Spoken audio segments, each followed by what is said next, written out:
I've never been that tired. Yo. The symptoms persist, we have to do an MRI.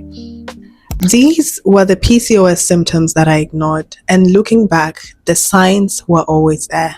My name is Opendo Barasa, and welcome to episode 2 of my PCOS series. In the last episode, I briefly shared about my heavy and irregular periods. I'm going to focus on my major symptoms because PCOS is different. There are 4 types of PCOS. And if you don't know, just go and do your research, because I don't want to play doctor today because I don't have much information and I don't want to mislead you guys. But from my knowledge, there are 4 types of PCOS. And you can have one type or a combination of all, or just 2 types. It just depends on the person. My earliest sign of PCOS was obviously irregular periods. I went into depth in my last episode, but to paraphrase, just in case this is your first episode, I never had irregular periods in high school. Between primary and high school, I would have a period every 3 months or 2 months. And then in uni, it disappeared completely. I would have minimum 1 period in a year, maximum 2 periods in a year. So I remember even when I moved to Japan in 2024, I had not had a period for a long time. And the night before my travel, that's when my period came. And if you remember the history that I talked about, my period seemed to only appear when I was experiencing an emotional high, like closing day, celebrating a major milestone. And now moving to Japan triggered my period. And that was the only period I had in 2024. No, actually I lied. It wasn't my only period. If I didn't make the changes that I made, which I'm going to talk about in a later episode, it would have been my only period, because that had been the trend over the years. Another major symptom for me was acne. Friend, my acne was so bad that I started a whole podcast to just talk about acne and spread awareness. The initial videos on this channel were all about acne. That thing traumatized me. It changed my life completely. It affected my confidence. It affected how I showed up in the world. It affected every aspect of my life, every aspect of it. I didn't understand the concept of hormonal acne, especially at that time, because my acne was all over the face. But for hormonal acne, they say it only localizes around the jaw area. So I was like, I don't think this is a hormonal problem, because my acne was all over. But that is one of the symptoms that persisted for the longest time. And I'm pretty sure you're wondering, your skin looks pretty clear right now. I mean, it is, but we'll get to that in a later episode. I also experienced a bit of facial hair, but I think I'm very lucky.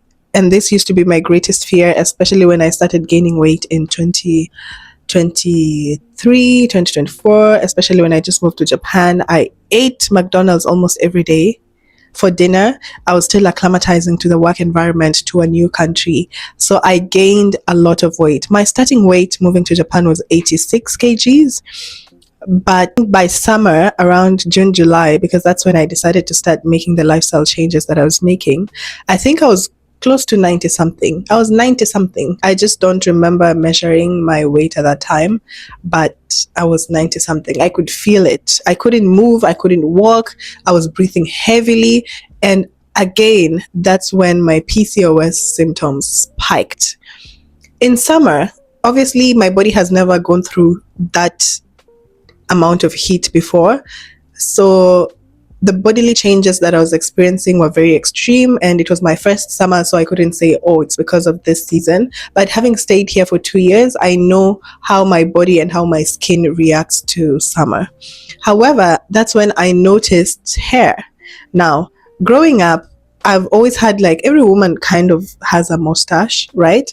And for me, I don't know whether this is a misconception, but they say women with PCOS, especially when you start experiencing facial hair or just bodily hair, sometimes they tend to follow the pattern of your father or the male genes in your family.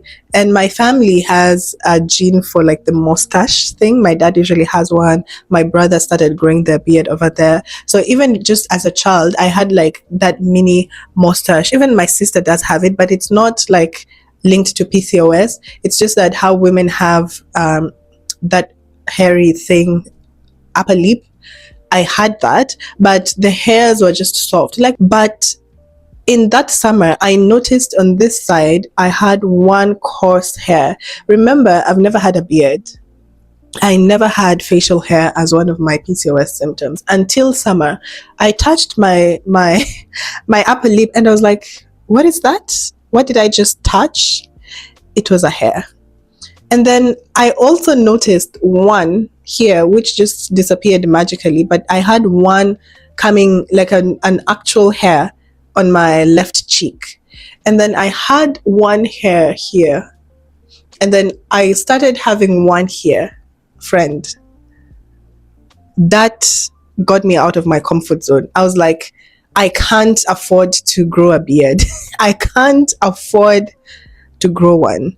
And that's when I started making the lifestyle changes. Over time, the hair here disappeared completely. I don't know where it went to. I do have the one that grows here, but I remember that hair is genetic. When I look back, I think I've always had that mini hair, the one here, and it has never like progressed, gotten worse or whatever. It has always been there, and my grandmother has one, so it could be genetic. But the one here, that one wasn't, because I still have it. It's just one, but it's like a stubble, like just one hair, and here also one or two now. But during that period, I noticed my mustache in general, the texture was changing. It moved from just being normal hairs and it started feeling a bit rough. But now it's just the one hair again. I also noticed that my upper arm, like here, I could feel hair. And it wasn't like rough hair, just hair, like a lot of hair, more than normal. My legs, of course, everyone has legs on their hair, but I noticed mine followed the pattern of my dad, because my dad is very hairy, especially his legs. And I was like, no, I've never seen this much hair on my skin. So this could be just symptoms of PCOS. And I started digging deeper and I realized by this time, my weight was, it was uncontrollable. I couldn't do anything about it. My cravings were insane.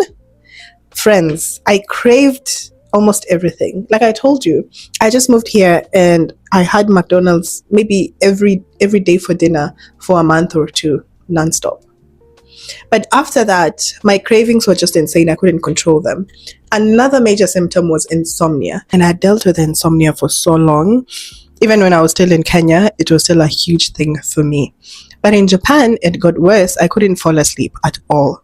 Like, even if I didn't sleep for 3 days consecutively, I never fell asleep. So that was also a major symptom.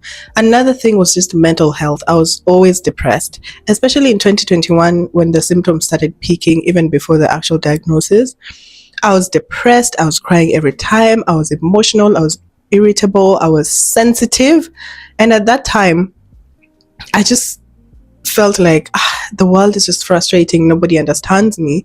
But the truth is, I didn't know those were also symptoms of PCOS. I got insane anxiety. How did I even forget about this? I had my first ever anxiety attack in 2021. It was in public transportation. I was seated in a bus and suddenly I remember I was preparing to start my internship in the following week because I'm a teacher. So I was going for teaching practice the next week and I was with my friends going for a photo shoot in town. But I just started shaking.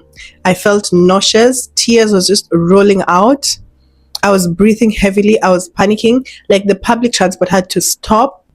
We had to go outside and people were even asking, should we call an ambulance? Like I didn't understand what was happening to me. And I'm the kind of person who doesn't like embarrassment. I would never cry in public, especially in public transportation. A point where people had to pass me water. 2 men had to help me out of that vehicle. I was like, what is happening? So since then, I started experiencing like major anxiety attacks. I couldn't answer questions in class. And I'm a teacher, by the way. Anything that required me to be in front of people, just doing risks, taking risks, even when nobody is watching, I got anxious. I would think about the tiniest of things and it would feel like a magnitude. Thinking about just my dreams as well would give me major anxiety. It was fatigue. I've never been that tired. Yo. The fatigue was insane. Like, I would sleep and wake up tired. Literally, I just woke up, but I'm exhausted. And my body just felt like I'm carrying a truck on my back. I was always tired. Like, I literally couldn't lift a finger. And I never understood. And at that point, I was like, guys, I'm tired. I'm tired. And my parents would just never understand why I'm always tired, because I think it was the lack of sleep, the tiredness, the sensitivity. I always enjoyed just locking myself in my room. My body was just flared. My face was so puffy. I didn't recognize it at that time, but just watching those vlogs and videos that I did when around 2021, I look at my face and I was like, you are so fat. Your face, the cortisol face, it was inflamed. My body was inflamed. And I think because of my depression as well, I even had to get a new prescription for my glasses, because I was always indoors watching, locking myself in a room, a dark room every day for months. I needed to change my glasses because my eyes got so strained that I had to get a prescription higher. And even how I realized that condition was because I started having like severe migraines that sometimes in the middle of the night, I would wake up to just sleep on the cold tiles and scream. It was so bad. I went to the doctor, they did all tests, nothing. And he told me, go get your eyes checked, because I told him my glasses were broken, so I haven't been wearing them. And he told me, go get a new pair of glasses. If the symptoms persist, we have to do an MRI. So just to summarize, my major symptoms now were periods, heavy periods or lack thereof, acne, mental health issues, anxiety, insomnia, cravings and weight gain, uncontrollable weight gain, and then facial hair to some extent, because I do have like one or two beards. I don't even think it's a beard. It's just one hair and one hair. But I think it's still a symptom.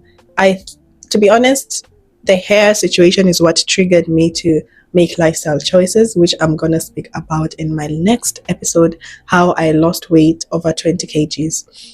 And what lifestyle changes have helped me reverse my PCOS symptoms. I hope this video was helpful for you. If you're new here and you do struggle with PCOS, please share your symptoms in the comment section. Let us help one another, and every other person that has any questions regarding PCOS, I will try to answer them.